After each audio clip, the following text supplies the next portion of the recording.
we don't label them a terror organization here in America, and yet the Muslim Brotherhood is labeled a terror organization in Saudi and the UAE. But we just moved to name them a terrorist organization. Did we? Yes. Because I thought maybe the reason is because Trump is going, okay, look, I got peace negotiations going on in Gaza, trying to expand the Abraham Accords. I've now got this situation in Iran that's going to have to be dealt with. It's coming to a head. Yep. I need cooperation. I cannot not have our air bases in their freaking country. Not the time to be labeling the Muslim Brotherhood a terror organization, because Qatar funds them. Yes, they do. So in that moment, I wish he didn't take the damn plane, because Can I explain the plane? Yes, because then people blame it on the plane. Listen, you're half Arab, right? I am. Okay, what happens if someone offers you food and you don't take it? Do you really think it's that? Yeah, I really do, because you know what happened the next day? Don Alexander, the Israeli hostage, the young man from New Jersey, got released after he took the plane. He took the plane. He's not going to use the freaking plane, Jillian. If he takes it, he's gutting the shit out of it because it's bugged. Bugged, you're right. Because it's bugged. But he's like, you want to give me a plane? Sure, I'll take a plane. Thank you so much. The next day, hostage gets released. You think so? Who's the only people that have any power over getting hostages released? Who was doing all the negotiations? Qatar. It was Qatar. He's playing the game. Relax. You think he can't afford a plane? I know it. I thought about that. It's just like, sometimes with Trump, it's the optics. And Jillian, whatever he does, they're going to make the optics look you're bad. not wrong. You're not Whatever wrong. he does, You're not wrong. They're like, Trump did this, You're not wrong. Sometimes he shoots himself in the foot, though. I'm like, God damn it. Who cares? Listen, I'm used know to like why? the Ayatollah. I don't give a You know shit why? what he you says. know why? Here's why. I'll tell you the reason why. Tell me. Because, all right. I always have these questions I think I'm going to ask my guests, and then it goes off on its own and I just give up on it. Because it's like, it's its own, own fantastic conversation. Here's why. I'm working on a book that looks at the ways in which big ag and big food and big pharma and big insurance have interlocked and essentially made us all fat, sick, and nearly dead. Yep. It is so deep and it is so scary, what you end up uncovering, that I don't sleep at night. And I was actually just writing this piece about the Ford Foundation. And it talks about the way the Ford Foundation worked. My research talks, my chapter now talks about the ways in which the Ford Foundation and the CIA, I swear to God, you cannot make this up, captured the left, because the left was anti-war, anti-big business, essentially captured the left, neutered them, and made them their watchdog. And this is where we got all of our DEI language. And it's like, don't go after Coca-Cola because they're serving people of color sugar water. Right. If you point that out, you're racist, you're ableist. Like, it's diabolical, the ways in which they orchestrated our mindset to believe the war was horizontal with each other. Right. When the war is vertical with them, and the them actually fucking exists. There is actually a them, and it's Fink, and it's Soros, and it's Gates, and it's the Rockefeller family. It's like, it is. So what ends up upsetting me when Trump does it is because it continues to perpetuate the horizontal fight for no reason. But I feel like he's the one bringing all this to light. What horizontal fight? He's not the one creating the horizontal fight, Jillian. It's the left. I agree. It's the left. I agree. Like, I agree. if you, when you were a Democrat and you walked into a Republican room, did anybody not talk to you? Did anybody say, we hate you? Did they say, you're evil, get out of this room? No. But how many, once you left, how many they won't even show up for the conversation because you're the deplorable. Right. They can't even be in a room with you. Right. They can't even speak to you because they will not validate. So who's the divisive one? I agree with you. But but you're the racist. Yeah. You're the ist. Yes. They're the morally superior ones. You remember we talked about the journalists that you like listen to so much. So I was asked to moderate, or actually like be on stage with two Pulitzer Prize winning journalists. I've seen this, but tell did everybody. You see this? You were brilliant. But tell everybody. How did you see this? It's incredible. And it's on YouTube. It is? Yeah, it is. Oh my God. And the NPR reporter was interviewing them, and they were using words like genocide, apartheid, colonial state against Israel. So half this group was like, we're not going to come if you don't go be on stage too. So I was like, fine, I'll come. And so I sit on stage, and first she's like, Trump's a fascist. So I'm like, define fascist. She can't. She's a Pulitzer Prize winning New York Times journalist. Can't define the word fascist. Seriously? She had to pull out her phone and read it. And I'm like, okay, well, how's Trump that? She couldn't answer the question. She's like, well, it's just what people say. Okay. Then she starts talking about starvation in Gaza. I'm like, well, there's 5,000 calories per person entering per day. So that would lead to obesity if they were actually getting the food. Who is preventing them from getting the food? Let's talk about it. So everything she said knocked it down. And then she looks at me and she goes, you know, I know a lot of Republicans, but they're not as educated as you. High blood pressure is the #1 risk factor for mortality, and 1 in 2 adults has it. So that means there's a 50-50 chance you are a walking time bomb. And I'm sorry to sound dramatic, but there is good news because you can take control of your blood pressure naturally without relying on big pharma. 120 Life is a blend of great tasting superfruit juices that have been shown to lower blood pressure. It's backed by hundreds of doctors and trusted by thousands of people who've seen measurable results. And here's the best part. It's completely risk-free. Try 120 Life for 2 weeks, and if you don't see a difference in your numbers, you get your money back.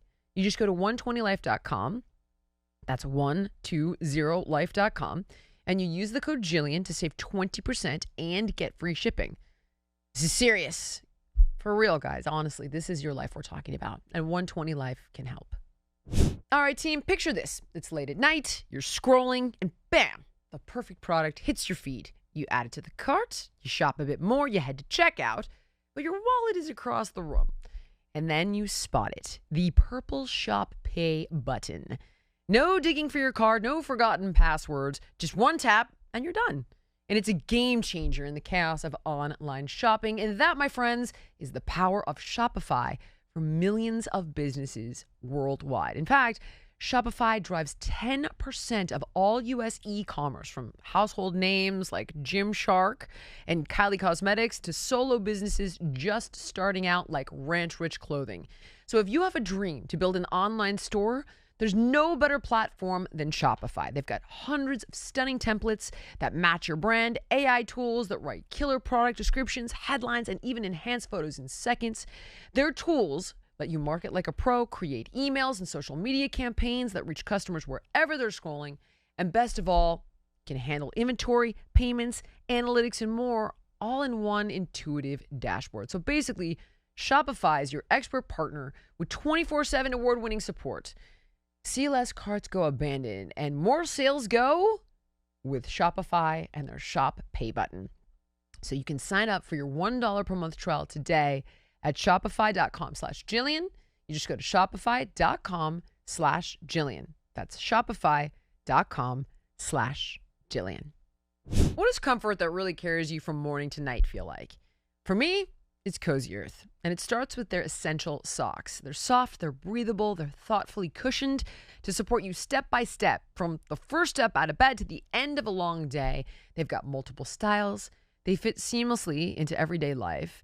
And when the day winds down, that same comfort shows up at night with Cozy Earth's Comforter. It's luxuriously soft, light, and naturally temperature regulating, so you stay cool, calm, and comfortable all night. No heaviness, no overheating, just deeper rest. And that's what sets Cozy Earth apart. Every piece is crafted with intention and attention to detail, designed to quietly elevate the everyday. And guess what, guys? It's completely risk-free. They've got a 100-night sleep trial and a 10-year warranty. Yeah, 10 years. So guess what? You can discover how care in every detail transforms simple routines into real comfort by heading over to CozyEarth.com and using my code Michaels for up to 20% off. That's Michaels for up to 20% off. And if you get a post-purchase survey, please be sure to mention that you heard about Cozy Earth right here on my show. And I was like, maybe I didn't see this. No, you didn't. I was like, okay, because there's one where you're on a stool on stage. That's Jubilee. That's Jubilee. Okay. Yeah. But maybe. I'm sorry. Go ahead. But I was literally looking at her and I was like, holy shit, you said it. Like, you think Republicans are all rednecks. Because they've taken over like the college space, right? So they associate liberalism with intelligence and higher education. But these are children whose brain isn't baked. Right. No, but just like even the professors, you know? And again, I went to Columbia, right? So she literally said, like, to the effect, Republicans are rednecks and are uneducated. And that's who they are. They're farmers, like, whatever. Not that farmers are like super smart and they're great business people, whatever. But it was just so shocking to me how the liberals view the Republican. Versus Republicans are like, oh, they just want to be good people. They haven't like been out in real life. Maybe they haven't run their own business. Maybe they haven't lived in a country that's actually socialist. So they see that doesn't work and it's against human nature. It's this need for moral superiority and for them to feel like they're a good person. You're 100% That's right. why you have these signs, love lives here, and like, you know what I'm talking about? Like, oh my God, my favorite is when they go after like the black ICE officer. Oh yeah, or the gay. Did you see that? The gay. Oh my God, the gay officer? guy who's like, we know you've given up. Yeah. And you don't care. I thought that was amazing. But I'm like, none of this is real. Anything that doesn't align with the way you think. I watch Hillary Clinton now. Oh my God. Evil. She's evil. I think she's evil. I do. I think she's evil. I can't. How many people in her administration drowned? No, Seth Rich, the guy that Obama too supposedly allowed the Podesta emails out about Pizzagate, which I thought was bananas. Yep. But I watched this woman and I think I loved her. You did? Oh God. Oh my God. Are you ready? Not only did I love like her. Condoleezza Rice. Oh my God. Like, give me Mama. her as the first female president. She's a Rhodes Scholar. Yeah. She's like, I'm thinking, oh, okay, she was an incredible senator of New York. She's unbelievably educated. She's, at the time, you have to appreciate, this is not the Democratic Party that I grew up with, though. Yeah. You could watch them all talk about, listen, abortion, very complex issue, legal, safe, rare, and borders have to be closed. Gotta vet people. Gotta like it was a very different party back in the day. So, right. So you gotta at least give it that. I worked on their health initiatives, which by the way went nowhere, but no administrations does. We're getting a little bit of traction. We're with getting Maha. some traction. Yep. Getting some traction with Maha. And I just thought like she's gonna be great. And now I watch her and every single thing that comes out of her mouth is a lie, and I know it's a lie. Oh yeah. Oh, like my husband deported people more than Trump, but no one got hurt, and I'm like, because you weren't fighting back. There were no sanctuary cities. Yes. Because the Republicans worked with your husband to pass legislation for him to be able to do so. Right. They didn't turn around and call him Hitler, and they didn't weaponize the blue collar people to go after ICE as though they were Gestapo. Well, they're fighting for their survival. I mean, these sanctuary states, they've had like California. It's a number of U-Haul rentals, of people renting U-Hauls to leave, right?